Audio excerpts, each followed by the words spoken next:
Al was a banjo player and a composer and a jailbird.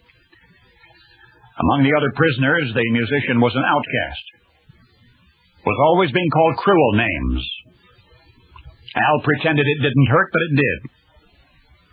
Hoping to fit in with the others eventually, Al organized a 5-man combo and wrote music for them to play. One of those compositions was a corny song entitled Mother.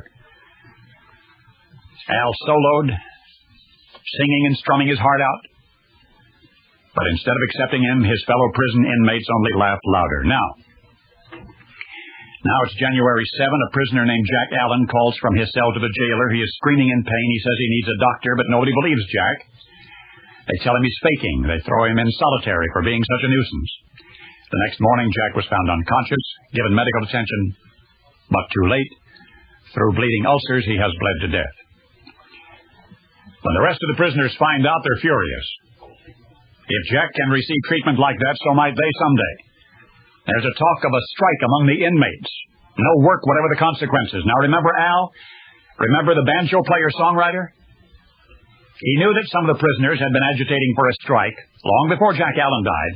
He knew that those ringleaders were just using Jack's death to motivate the others. And there was something else. Were he to strike with the rest of the prisoners, he'd ruin his good behavior record. Maybe even get sent to solitary. No way would he risk that. So Al refused to strike. And thus began the longest night in Al's life. They were only words, threats and otherwise, abuse echoing down the concrete corridors. The words came one at a time, and yet like the Chinese torturers' drops of water falling one after the other, the hateful words fell with increasing pain into Al's ears, and after an hour or so the threats grew uglier. "We will kill you," said one voice, over and over and over. "We'll get your wife and son too," said another voice, and the hours crawled on. And all through the night Al could only hide his head under the blankets of his bunk and cry. The barely tolerable life behind bars became hell for Al after that. Other inmates did try to kill him, almost succeeded a couple of times.